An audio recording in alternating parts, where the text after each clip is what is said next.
नहमदुहु व नस्तईनुहु व नस्तगफिरुहु व नऊज़ु बिल्लाहि मिन शुरूरि वमन यहदिहिल्लाहु फला मुदिल्ल लहु वमन युद्लिल फला हादिय लहु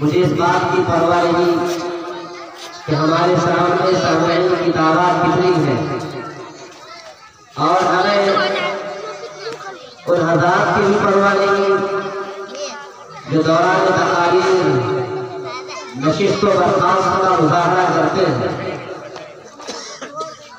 मगर ये अफसोस की बात होती है इस वक्त जबकि कुरान और हदीस नबविय्या की तिलावत की जाए, उनका तज़किरा किया जाए, अल्लाह और उसके रसूल की बात बताई जाए, ऐसे मौके पर हमारे दिल में उकताहट पैदा हो जाए और परेशानी के शिकार हो जाए और फिर नशिस्त व बर्खास्त का सामना करने लगे और फिर खबर का सिलसिला शुरू हो जाए।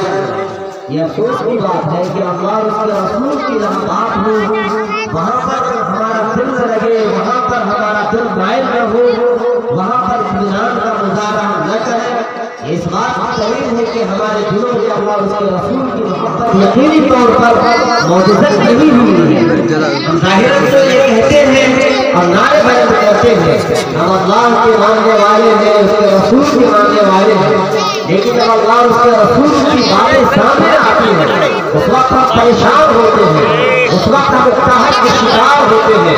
यहाँ लोगों जहाँ पर अल्लाह और उसके रसूल की बातें हो वहाँ थोड़ी देर के लिए दीन का मुजाहरा करें, हमीयत दीनिया का मुजाहरा करें, मजलिसों में बैठकर अल्लाह और उसके रसूल की बातों के जरिए से अपने कुलूब को मुजल्ला और मुसफ्फा करने की कोशिश करें, अपने बातिन को मुनव्वर करने की कोशिश करें। लिहाजा हमारी आवाज़ अगर हमारी माएँ खास तौर से पहुँच रही है, हमारी बहनों को खास तौर से पहुँच रही है, मैं अल्लाह के वास्ते आपसे दरख्वास्त कर रहा हूँ कि आप थोड़ी देर के लिए बैठे। ये मर्द हज़रात को जुड़े के मसाजिद में अपनी अपनी मस्जिदों में अपने अपने आइए किराम से तकारीर को समाप्त करते हैं, सुनते रहते हैं, लेकिन आपको शायद ये मौका नसीब न हो। मेरे सामने सबसे पहले मैं ये बात बताऊं कि यहाँ पर जितने लोगों ने तकरीरें पेश की है, खासतौर से नौजवान तलबा वो मेरे शागिर्द हैं। खासतौर से ऑर्गेनाइजर जो मोहम्मद नौशाद है वो मेरे शागिर्द है, मोहम्मद जमशेद है वो भी मेरे शागिर्द है, मोहम्मद मिनहाज है वो भी शागिर्द है, अन-नूर के जो डायरेक्टर अभी आपके सामने तकरीर करवा रहे थे वो भी मेरे शागिर्द है। इसी तरीके से यहाँ पर तकरीबन एक बड़ी तादाद में मेरे शागिर्दों की तादाद है। मेरा दिल बाग़बान हो रहा और जबकि ये तमाम तलबा ये हमारे बूढ़े ये हमारी उम्र आपके सामने अपने दिल की बातें और जज्बात का इजहार करवा रहे थे। हज़रात मेरे सामने इस वक्त दो किताबें मौजूद हैं, शायद कि आप इन दोनों किताबों का नाम सुना होगा, इन दोनों किताबों को जानते होंगे। एक तरफ हमारे सामने जो कुरान है, आज मेरा मिजाज आज मेरा मूड दिल करने का नहीं है और मैं अपने अहबाब को कहूँगा जो स्टेज पर बैठे हुए हैं वो झरझरा बर्पा करने की कोशिश न करें। मुसलसल ये स्टेज झरझरे का शिकार है, ऐसा न हो कि हम भारत से नीचे गिर जाए और ये हमारी फैसली भी हो जाए, क्योंकि सामने वीडियो भी बन रही है और हमारी माँ और बहनों के हम मसाइल के शिकार न हो जाए। यार स्टेज पर आप बैठे हुए हैं, शांति का और सुकून का मुजाहरा करें, क्योंकि ये स्टेज आप इस लायक नहीं, नागर है, कमजोर है, ज़ईफ़ है, बेचारा का रुकू में पहुँच जाए, सजदे में पहुँच जाए। जो भी स्टेज पर बैठे हुए हैं इस बात का ख्याल रखें कि वो स्टेज पर ज्यादा हरकत का इजहार न करें। हज़रात, मैं आपसे दो बातें अर्ज़ करूँगा। हमारे सामने ये कुरान है, ये कुरान अल्लाह की किताब है। वो अल्लाह जो हमें खिलाता है, हमें पिलाता है, हमें ऑक्सीजन देता है, हमारे दरमियान उल्फत व मोहब्बत और भाईचारगी और हमगुसारी और एक दूसरों के प्रति गमखारी का जज्बा पैदा करता है, उसकी ये किताब है जिसको हम कुरान के नाम से जानते हैं। अफसोस की बात है कितने लोग हैं जो कुरान से बेगाना है, कुरान से नावाकिफ है।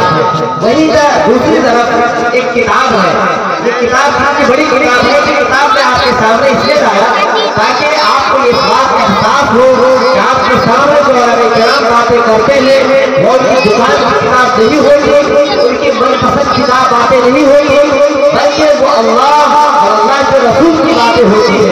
ये किताब, इस किताब का नाम मिशकातुल मसाबीह है। ये किताब 6 किताबों का मजमूआ है। बुखारी, मुस्लिम, अबू दाऊद, तिर्मिज़ी, नसई, इब्न माजाह, इन तमाम किताबों को ये किताब मुनाफा और मजमूआ है। हम आपके सामने इन दोनों किताबों के बारे में, एक तरफ कुरान है, एक तरफ अहादीस नबविय्या है, इन दोनों किताबों को एक साथ जोड़ अगर हम जिंदगी गुजारेंगे हम कामयाब हो जाएंगे। अगर हम अल्लाह को अपने दिल में जगह देते हैं तो साफ साफ अल्लाह के रसूल मोहम्मद अरबी सल्लल्लाहु अलैहि वसल्लम को भी अपने दिल में जगह देनी पड़ेगी। अगर किसी ने अल्लाह को मोहब्बत दी, अल्लाह के रसूल से बैर रखा, अल्लाह के रसूल से नफरत का इजहार किया, तो याद रहे ऐसे दावा करने वाले कभी मुसलमान नहीं हो सकते। ऐसे मुआशरे में एक तबका बन रहा है जो अपने आप को अहले कुरान के नाम से ताबीर करता है। ये वो लोग हैं जो अल्लाह के नाम पर दावे की मदद करते हैं, लेकिन हमारे नबी मोहम्मद अरबी सल्लल्लाहु अलैहि वसल्लम से मोहब्बत नहीं करते। हज़रात, कुरान और हदीस नबविय्या के मजमूए की जिंदगी और उसके साथ जिंदगी गुजारना इस्लाम है।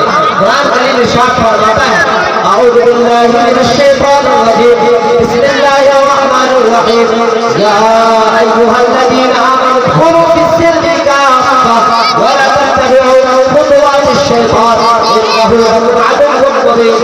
ए लोगों, इस्लाम का मुकम्मल तौर पर दाखिल हो जाओ, इस्लाम का मुकम्मल तौर पर दाखिल हो जाओ।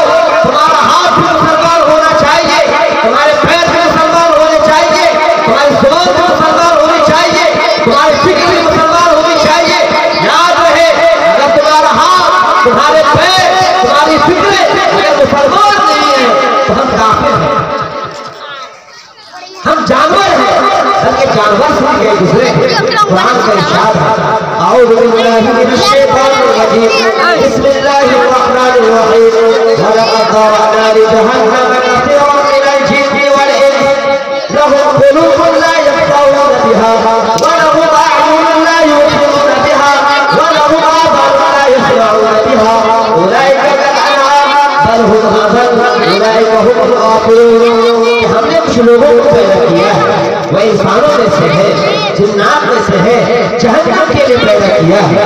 जहन्नम के लिए इसलिए पैदा किया है क्योंकि हमने उनको पैर दिए थे, हमने उनको हाथ दिए थे ताकि हाथों का सही इस्तेमाल करें, हमने कान दिए थे ताकि कानों का सही इस्तेमाल करें, हमने दिल दिया था ताकि दिल के जरिए से सही बात सोचे, हमने आंखें दी थी ताकि अल्लाह तबारक व तआला की निशानियों में गौर करें। लेकिन लोगों ने न गौर किया, न हाथों का सही इस्तेमाल किया, न जुबान का सही इस्तेमाल किया। ऐसे लोगों को कुरान कहता है उलाइका कल-अनआम बल हुम अज़ल, ऐसे लोग जानवरों की तरह हैं, बल्कि जानवरों से बेगुजरे हैं, खिंजीर से मतलब है, सूअर से। ये कुत्ते तो वो होते हैं जिनको आका हड्डी दे दे तो कुत्ता सुन जाता है और खुशी का इजहार करता है। लेकिन हम वो लोग जिंदात पर एहसानात की बरसात करता है, जिंदात पर वर्दिगार हम पर नियामतों का इनाम फरमाता है, लेकिन अल्लाह तबारक व तआला के हम एहसान फरामोश कभी भी हमारी पेशानी अल्लाह तबारक व तआला के सामने नहीं झुकती। हज़रात, आज हमारा जो मुआशरा है फिक्रों का शिकार है, आग लगी है फितने की, जिस फितने में पूरा घर झुलस रहा है, बाप भी झुलस रहा है, बेटा भी झुलस रहा है, बेटी भी झुलस रही है, शौहर भी झुलस रहा है, बीवी भी झुलस रही है, हर घर तबाह हो चुका है। बाप तैयार है। माँ बेटे के दरमियान इश्तिकाक है, इख्तिलाफ है, इख्तिलाफ है। वजह क्या है? हमने कुरान को छोड़ दिया। वजह क्या है? हमने हदीस को छोड़ दी। जबकि कुरान कहता है अऊज़ु बिल्लाहि मिनश शैतानिर रजीम बिस्मिल्लाहिर रहमानिर रहीम या अय्युहल्लज़ीना आमनू क़ू अनफुसकुम व अहलीकुम नार। ऐ लोगों, आपको जहन्नम की आग से बचाओ। और ऐ वो लोगों जिन्होंने नमाज की पाबंदी शुरू कर दी है, अपने बच्चों को भी नमाज पर कायम करो। ऐ वो लोगों जो मस्जिदों को आबाद करते हैं, अपने पड़ोसियों को भी दावत दो, अपने बच्चों को भी दावत दो, अपने नौजवानों को दावत दो, नौजवानों को दावत दो, नौजवानों को शरीयत से जोड़ो, नौजवानों को मसाजिद से जोड़ो, नौजवानों को अल्लाह से जोड़ो, नौजवानों को अल्लाह के रसूल से जोड़ो।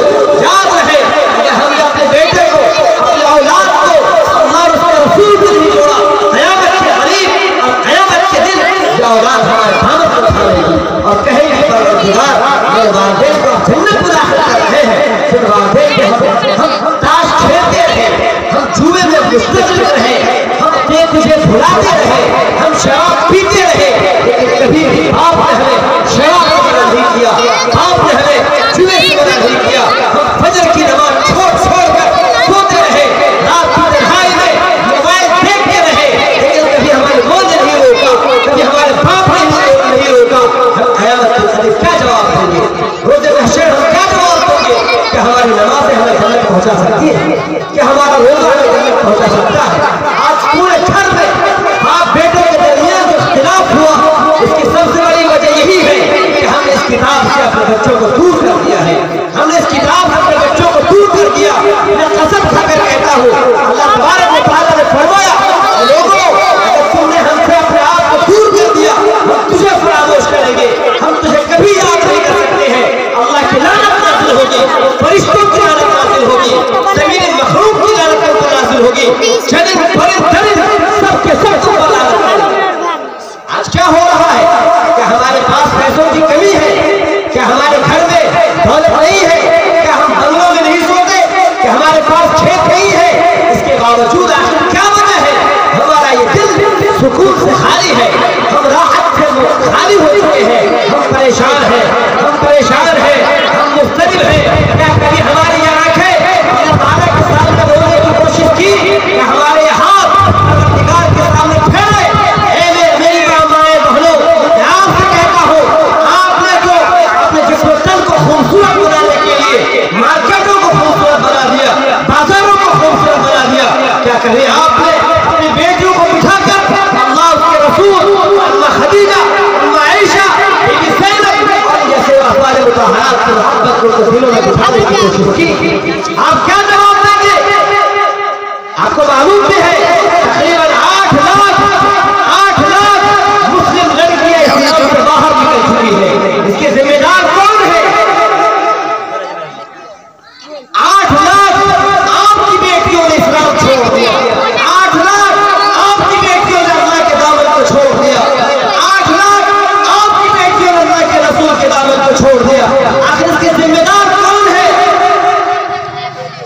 हमने अपने बच्चों को स्कूल को भेज दिया, अपने बच्चों को कॉलेजेस में भेज दिया। अगर हमारी बेटी अंग्रेजी ABC पढ़ती है तो हमें खुशी होती है और फख्र अपना चौड़ा करते हैं और कहते हैं मेरी बेटी अंग्रेजी बोलती है। क्या बेटी ने आपकी बेटी ने कभी कुरान की तिलावत की? क्या आपकी बेटी को खदीजा का नाम याद है? आपको मालूम होना चाहिए कौन बनेगा करोड़पति। वहां पर सवाल किया गया हमारे नबी मोहम्मद अरबी सल्लल्लाहु अलैहि वसल्लम कहाँ पैदा हुए? जवाब देने वाले जवाब दिया मथौर में पैदा हुए। जवाब क्या होना चाहिए था? सरजमीन मक्का में पैदा हुए। ये मुसलमानों का यह हाल है, मुसलमान नौजवानों का यह हाल है। क्या जवाब दोगे क़यामत के रोज़ जबकि हमारे नबी हमारे दामन को पकड़ेंगे? क्या जवाब दोगे क़यामत के रोज़? मेरी माँ बहनों, मैं आपसे कहता हूँ, जबकि बीबी फातिमा आपसे सवाल करेगी कि तुम मेरे बाप की उम्मती हो, मेरे बाप ने तुम्हारी रात की तन्हाइयों में आंसू बहाए थे, मेरे बाप ने अल्लाह के दरबार में तुम्हारे लिए हाथ फैलाए थे।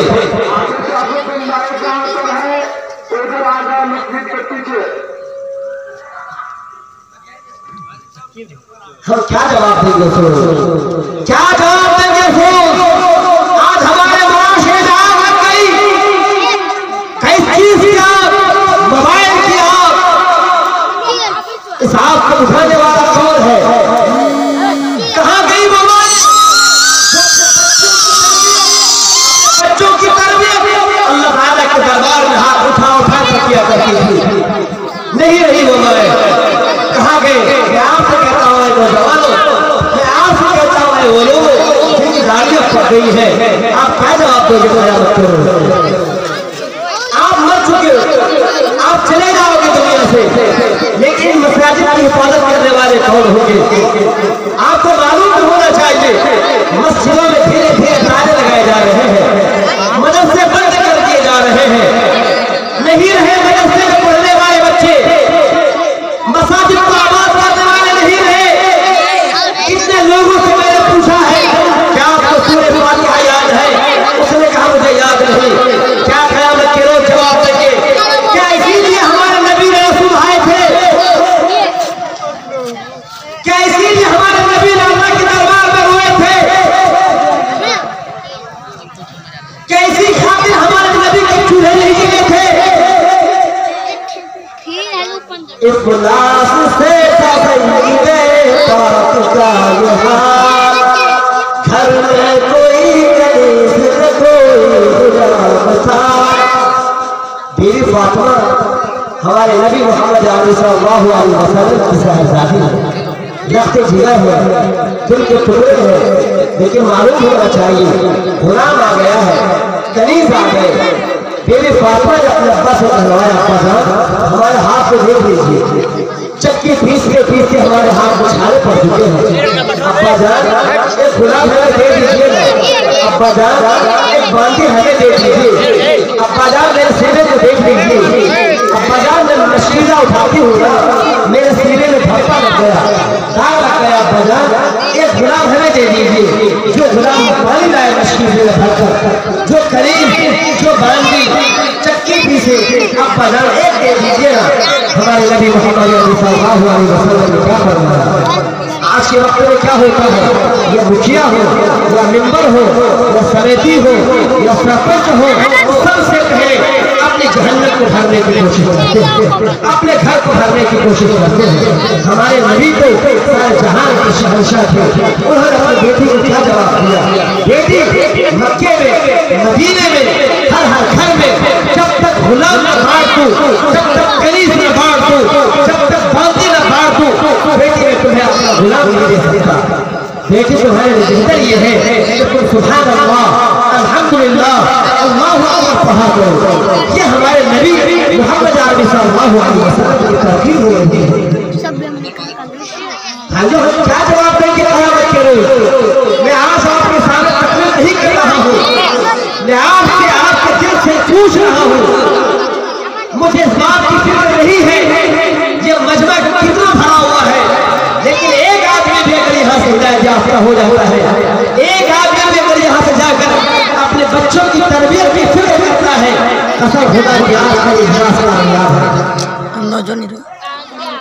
आज आपको मालूम भी है ये बच्चे जो बिगड़ रहे हैं, मैं गोरखपुर में पढ़ाता हूँ,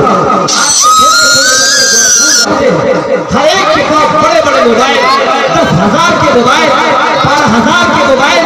आखिर आपके कितने पैसे हैं?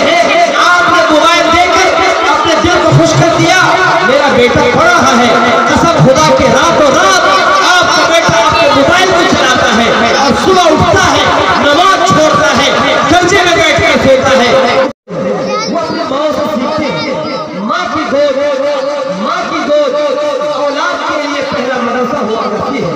अफसोस की बात है, माँ मैं आपसे कहता हूँ, तवज्जो से मेरी बात को सुनिएगा, मैं आपसे कहता हूँ, आपकी गोद बच्चों के लिए पहला मदरसा हुआ करती है। जब बच्चा आपकी गोद में होता है, आप उस वक्त दूसरों को गालियाँ देते हो, दूसरों की गिरफ्त करते हो, मोबाइल देखते हो, उस वक्त आप टीवी देखते हो और आप सोचते हो वो बेटा, वो बच्चा, वो बच्ची जो आपकी गोद में है वो असर नहीं ले रहा है, असर खुदा की वो बच्चा जैसा ले रहा है। यहाँ तक के साइंसदानों का कहना है जब माँ हमल में होती है, माँ के पेट के अंदर बच्चा होता है, अगर माँ झूठ बोलती है उस बच्चे के ऊपर वो असर जाता है, माँ गिरफ्त करती है उस बच्चे के ऊपर वो असर जाता है। जब वो बच्चा पैदा होता है के बारे में आता है, जब वो पैदा हुए थे 5 पारे के मुहाफिज थे, 5 पारे के मुहाफिज थे। वजह पूछी गई तो पता चला उनकी वालिदा हमेशा कुरान की तिलावत करती थी। जब वो माँ की पेट में था, माँ तिलावत करती थी, कुरान की तिलावत करती थी, जिसकी वजह से अपने माँ के पेट में ढके हुए 5 पारे याद कर रहे हैं।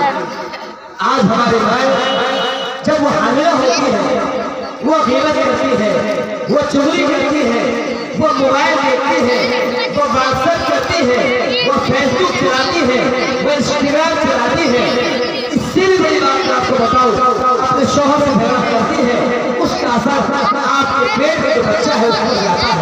अल्लाह के वास्ते, अल्लाह के वास्ते अगर आप चाहते हैं आपका बच्चा वली आज़म बन जाए, आप चाहते हैं आपका बच्चा मुफ्ती बन जाए, कसम खुदा की, ए मेरी माँ आप झूठ बोलना बंद कर दो, ए मेरी माँ आप चोरी करना बंद कर दो, ए मेरी माँ आप ग़ीबत करना बंद कर दो। कसम खाकर कहता हूँ, अगर आपने अल्लाह के दरबार में हाथ उठाया, अल्लाह के दरबार में हाथ उठाया, परवरदिगार ये छोटा सा बच्चा है, ए अल्लाह इस बच्चे को मुफ्ती बना दे, बच्चे को वली बना दे, अल्लाह की कसम अल्लाह आपके बच्चे को इमाम आज़म बना देंगे, इमाम अबू हनीफा बनाएंगे, इमाम शाफी बनाएंगे, वक्त का सबसे बड़ा आलिम बना देंगे। लेकिन आपको तहीजा पड़ेगा। शेख खुदमुद्दीन बख्तियार काकी के बारे में आता है, जब वो 5 साल के बच्चे थे, उनके अम्मा ने उनसे कहा, बेटा जब तुम्हें भूख लगे हाथ फैलाओ, नमाज़ पढ़ो, रोटी मिलेगा। सुना खुदमुद्दीन बख्तियार काकी रहमतुल्लाह भूख अल्लाह के दरबार में खड़े होते थे, उधर ना रोटी रोटी थी,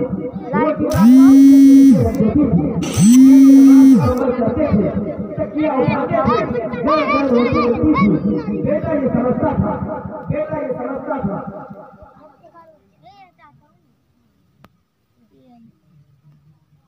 बेटा ये समझता था अल्लाह हमें रोटी खिला रहा है। दुनिया मेरे भाइयों 5 साल का बच्चा है, जब जब भूख लगती थी माँ पर यकीन नहीं था, माँ मुझे रोटी नहीं खिलाती है, अल्लाह मुझे रोटी खिलाता है।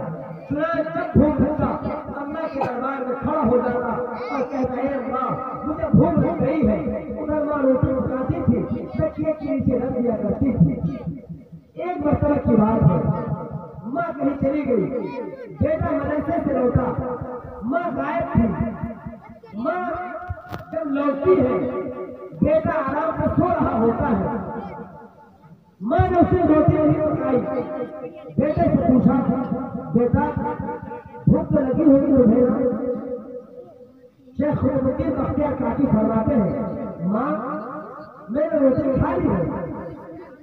माँ ने कहा बेटा तुझे रोटी कहाँ मिल गई? खुदमुद्दीन बख्तियार काकी फरमाते हैं माँ आप ही ने तो बताया है जब तुझे भूख लगे अल्लाह से मांगा करो, अल्लाह तुम्हें खिलाएगा। माँ आज मुझे भूख लग गई थी, मैंने 2 रकात नमाज पढ़ी, अल्लाह से मांगी, आज मुझे रोटी मिल गई। माँ रोने लगती है और कहती है बेटे रोजाना मैं रोटी पकाकर रखा करती थी और वही रोटी खाया करते थे। बेटा आज मैंने रोटी नहीं रखी है, आज अल्लाह ने तुम्हें रोटी खिलाई। मेरे भाइयों छोटा सा बच्चा है, उसका यकीन मजबूत किया जाता है। इसके बरखिलाफ माँ में आज से बात करता हूँ। एक बच्चा था जिसको फांसी पर चढ़ाया जा रहा था, बड़ा हो गया, एक डाकू लग गया, उसको फांसी पर लटकाया जा रहा था। उससे आखिरी ख्वाहिश पूछी गई, बताओ तुम्हारी क्या ख्वाहिश है? उसने कहा मेरी माँ को बुलाया जाए। माँ को बुलाया जाता है, माँ आती है, लड़का कहता है माँ करीब आ जा, माँ और करीब आ जा। माँ करीब आ जा, माँ करीब आ जा, माँ करीब आती है और करीब आती है और करीब आती है। माँ अपना कान मेरे मुंह में रखती। लोग ये सोच रहे होते हैं ये बेटे का आखिरी वक्त है, हो सकता है माँ से माफी मांगे, लेकिन जब माँ अपना कान बेटे के कान में रखती है, बेटे ने जोरदार तरीके से माँ के कान को काट लेता है। लोग ताजुब करते हैं आखिरी वक्त में अपने माँ से माफी मांगनी चाहिए थी, लेकिन इसने तो अपने माँ के कान को काट डाला। लोगों ने पूछा ये तुमने क्या कर डाला? उस बेटे ने जवाब दिया, अगर आपको ताजुब है कि आखिर मैंने अपने माँ के कान को क्यों काटा, तो सुन लीजिए, मैं छोटा हुआ करता था, मैं मक्तब जाता था, मैं एक दूसरे चुराता था, माँ को लाकर देता था, माँ खुश हो जाती थी। फिर एक वक्त ऐसा आया मैं अंडा चोरी करने लगा, माँ को लाकर देता, माँ खुश होती। फिर मैंने मुर्गी चोरी किया, माँ को लाकर दिया, माँ खुश हो गई। मैं चोर बन गया, चोर से डाकू बन गया, अरे डाकू से बड़ा डाकू बन गया, सुल्ताना डाकू बन गया। और आज अगर मुझे फांसी पर लटकाया जा रहा है, वजह मेरी माँ है। अगर पहले ही दिन जिसने मेरे माँ को एक रुपया लाकर दिया था, अगर मेरी माँ ने मुझे मारा होता, मुझे मेरी माँ ने मुझे डांटा होता, तो आज मुझे फांसी पर नहीं लटकाया जाता। माँ आप अपने बच्चों की तरबियत नहीं करते हो ना, उनके हाथ में बड़ा मोबाइल दे देते हो और समझते कि बच्चा है। आपको मालूम होना चाहिए छोटे छोटे बच्चे भी मोबाइल से असर लेते हैं, लिहाजा माँ की जिम्मेदारी होती है। माँ मेरी माँ, ए मेरी बहनों, मैं आज आपसे कह रहा हूँ, आप मेरी बातों को गौर से सुने। मैं इन लोगों से नहीं कह रहा हूँ जो हमारे दरबार में बैठे हुए हैं। वजह क्या है? औलाद की तरबियत की जिम्मेदारी माँ की है।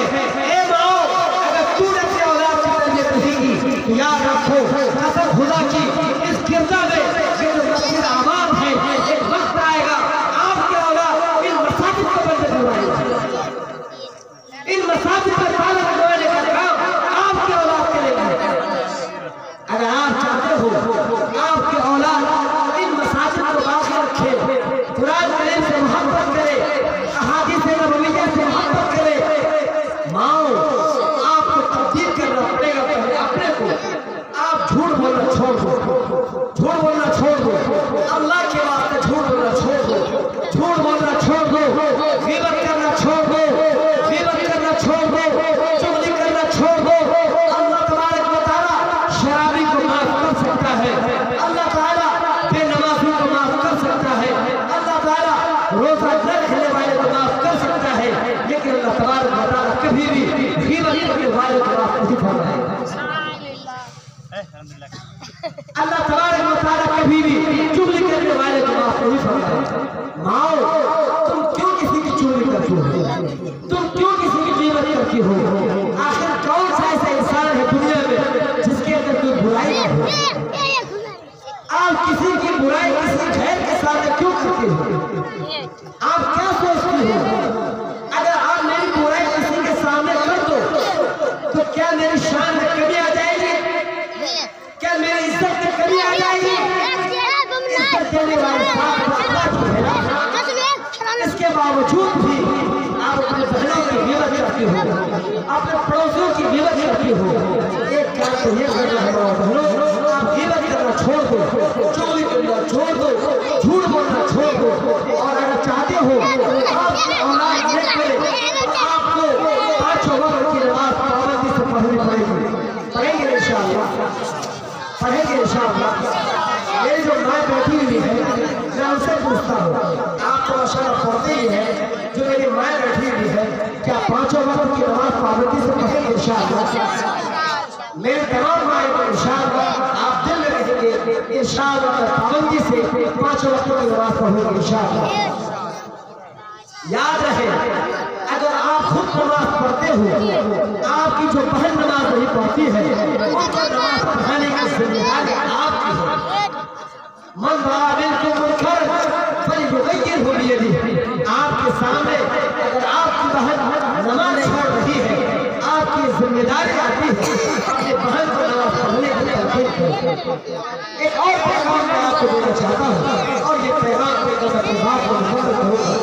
आज घरों में शौहर बीवी के दरमियान जो झगड़ा है वो बहुत खतरनाक और ये बहुत फकीर होता चला जा रहा है। शौहर और बीवी के दरमियान जो मोहब्बत होनी चाहिए, शादी जब तक नहीं हुई थी तो शौहर अपनी बीवी से कहा करता था, hi hi madam, girlfriend, how you, I am fine, I love you. शादी से पहले ये जुमले कहा करते थे। जब शादी हो गई, ये पेट्रोल था, ये भाग खेले, ये हटा नमक करे जरा अपने के लिए। शादी से पहले शौहर अपनी बीवी से कहता है, आप हो तो दिल निकाल कर रख दो, शादी के बाद आप उधर जाकर बैठो, इधर जाकर बैठता हूँ। यानी शौहर और बीवी के दरमियान नफरत पैदा होने लगती है। जिस नफरत की वजह से औलाद के दरमियान नफरत पैदा होती है, फिर वही औलाद जब बड़ी होती है अपनी औलाद से नफरत करती है, अपनी मौत से नफरत करती है। लिहाजा ये लोगों, ऐ शौहरों जिनके पास बीवियां हैं, अपनी बीवी से मोहब्बत करो। खुदा अपनी बीवी से मोहब्बत करो। मैं हाथ जोड़कर कहता हूँ, अपनी बीवी से मोहब्बत करो। वो बीवी बेचारी अपने घर को छोड़कर आपके पास आई है, उनके पास न बाप है न माँ है। आपके बाप को अपना बाप समझती है, आपकी माँ को अपनी माँ समझती है, और आप जुल्म उठाते हो। अगर नमक पड़ गया ज्यादा तो जुल्म उठाया, रोटी चल गई तो जुल्म उठाया, खाना वक्त पर न मिला जुल्म उठाया। मैं कसम खाकर कहता हूँ, आपकी बीवी आपके बगैर खाना नहीं खाती है। आप जब घर से जाते हो ना, आपकी बीवी आपके इंतजार में बैठी रहती है, और आप घर से बाहर जाते हो अपने दोस्तों के साथ, अपने यारों के साथ मदद मस्तियाँ करते हो, चाय पीते हो, होटलों में मस्तियाँ करते हो। लेकिन ये बेचारी बीवी घरों के अंदर है, वो इंतजार में है, मेरा शौहर अब आएगा, मेरा शौहर अब आएगा, मेरा शौहर अब आएगा। शौहर जब घर के अंदर दाखिल होता है, कहता है, कहाँ जागे, हिलने आगे, हाथ पकड़ो, लाठी हाथ, कहाँ से चप्पल, कहाँ से जूता, ये सब जुमले आपको होंगे। वो बेचारी बीवी आपके इंतजार में, वो शौक में बैठी रहती है, और आपकी जुबान की सख्तियाँ उनके दिल को तोड़ तोड़। अल्लाह के वास्ते, अल्लाह के वास्ते अपनी बीवियों से परहेज करो। अगर आपकी बीवी जवान थी, मोहब्बत करते थे, अगर बूढ़ी हो गई तब भी मोहब्बत करो। हमारे नबी मोहम्मद अरबी सल्लल्लाहु अलैहि वसल्लम अपनी बीवी के साथ दौड़ लगाते थे, दौड़। हमारे नबी की उम्र 52 साल है, बीवी की उम्र आयशा की उम्र 12-13 साल है। दौड़ लगा दौड़। आज अगर कोई दूसरा दौड़ जाए अपनी बीवी के साथ, ला हौल वला कुव्वता इल्ला बिल्लाह, कि उनको सूफी साहब दाढ़ी लंबा अपने लोगों के साथ दौड़ लगे। हमारे नबी अपनी बीवी के साथ दौड़ लगा रहे हैं। पहली मर्तबा दौड़ लगाया, बीवी जीत गई, हमारे नबी हार गए। फिर कुछ साल के बाद दौड़ लगाया, हमारे नबी जीत गए और बीवी हार गई, अब आयशा हार गई। आज ये लोगों अपनी बीवियों के साथ क्यों नहीं यार मस्ती करते हो, क्यों नहीं मजे की बातें करते हो, क्यों नहीं मजाजा गुफ्तगू करते हो। हर वक्त आप समझते हो मैं डिक्टेटरशिप चलाऊं, आप समझते हो मैं सिर्फ ऑर्डर करूं, आप समझते हो पैर दबाओ, पानी लाओ, चप्पल उठाओ। ये सब जुमले आपके नहीं होने चाहिए, आपके नहीं होने चाहिए। आप नमाज की पाबंदी कर लो, आप रोजे की पाबंदी कर लो, आप 100 हज कर लो, 100 हज कर लो। लेकिन अगर आपकी बीवी आपसे नाराज है, अल्लाह के दरबार में आपकी इबादत मकबूल होगी। अपनी बीवी को खुश करने की कोशिश करेंगे ना। ये हालात जो बैठे हुए हैं, अगर आपने अपनी बीवी को तकलीफ पहुंचाई है, अपनी बीवी से माफी मांगो। हमारी ये जो माँ बहन बैठी हुई है, माँ अपने शौहरों को, वो शौहर जिसके पास एक माँ हुआ करती है, जिसके पास एक बाप हुआ करता है, जिस माँ ने, जिस बाप ने कितने नाज़ो नाम में अपने बच्चे को पाला पोसा है, आप आती हो और कहती हो अगर ते हमारे साथ रहना छोड़, अपने न्याय अलग करो, अपने बापों अलग करो, तब ते हमारे साथ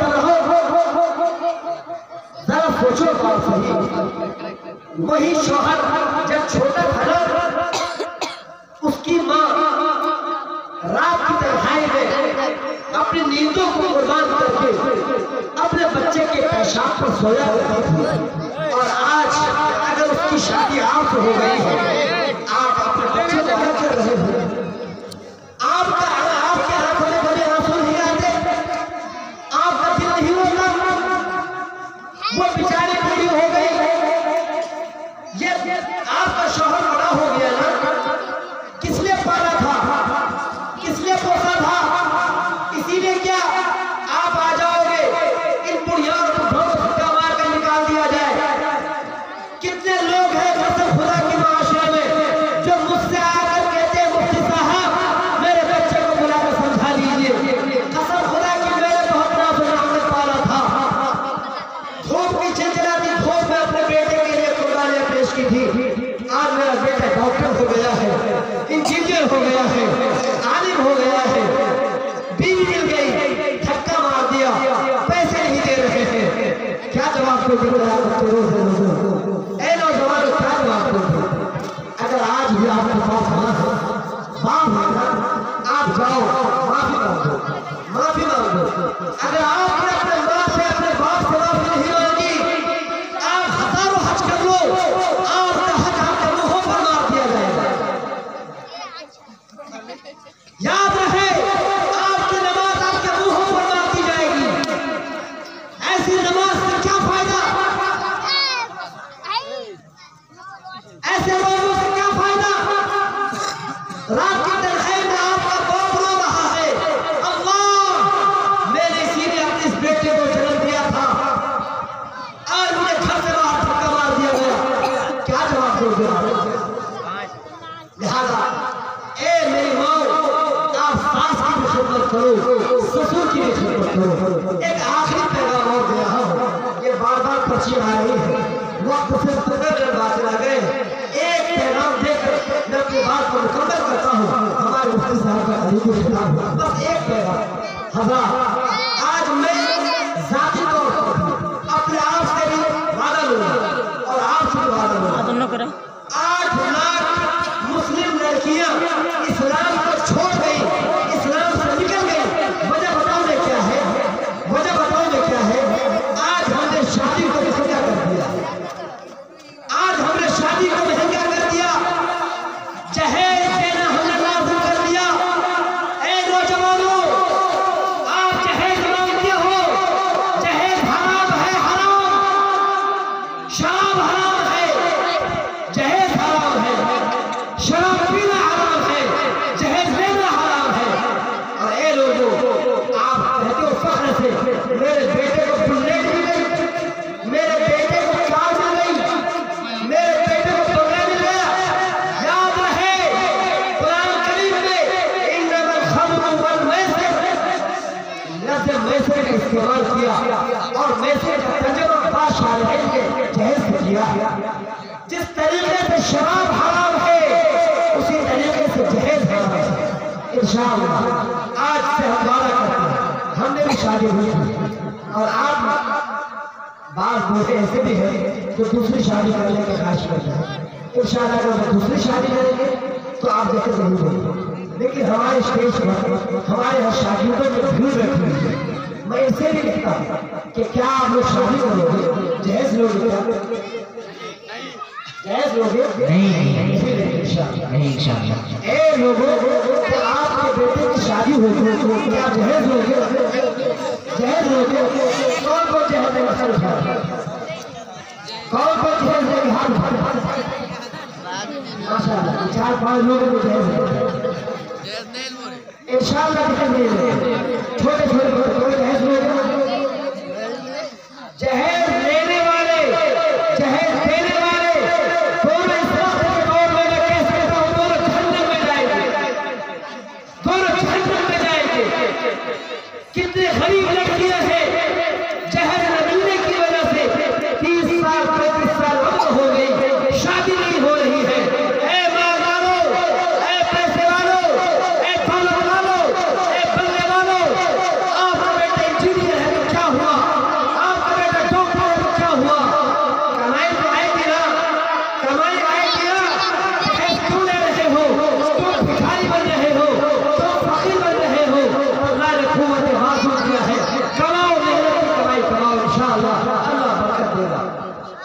इंशाअल्लाह चंद बातें थी।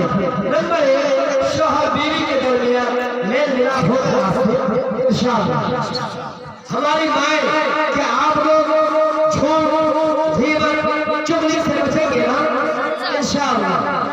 आप लोग दिल में बोलो इंशाअल्लाह। क्या हम लोग 5 वक्त की नमाज पाबंदी से पढ़ेंगे ना इंशाअल्लाह? क्या हम लोग जहज लेंगे ना इंशाअल्लाह? बोलेंगे इंशाअल्लाह। आज मैं जाती तौर पर वादा करता हूँ, मैं मोहम्मद इंतखाब नदवी, अगर मेरे बारे में पता चल जाए कि इंतखाब नदवी ने जहेज लिया है, आपको इजाजत देता हूँ मेरे घर आइए और सिले आप मुझे रुसवा कर दीजिए, इसके लिए तैयार हूँ। और इंशाअल्लाह मैं ये काम जाती तौर पर करूँगा। और हमारे स्टेट में जो शादी हजरात है, इनकी भी शादी में अगर मेरी शिरकत होती है, उसी वक्त शिरकत होगी जबकि जहेज इंशाअल्लाह। आखिर में मैं ममनून मशकूर हूँ अपने अज़ीज़ान के, बिलख़ुसूस जिन्होंने बड़ी कद्दूकानिश के साथ इस प्रोग्राम को सजाया, और हमारे भाई तहसीन जिन्होंने काफ़ी मेहनतों के बाद इस प्रोग्राम को खूबसूरत बनाया है, जिन्होंने अपने बच्चों को आरास्ता किया, तैयार किया।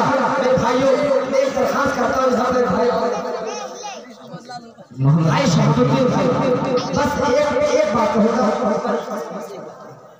ये है कि ये जो हजरात है जो पढ़ाते हैं आपके बच्चों को, 150 रुपये देते हैं, 200 रुपये देते हैं, अल्लाह के वास्ते आपके पास पैसे हैं, आप दिन भर में कितने 5 चला लेते हो, कितने गुटके खा लेते हो, अगर आप रोजाना 9 ग्राम से रहो सुबह और शाम, जब आप खाने में और पतीले में चावल डालते हो, सुबह एक मुट्ठी अलग कर लो, शाम एक मुट्ठी अलग कर लो, 30 दिन में 7 मुट्ठियाँ जमा होगी।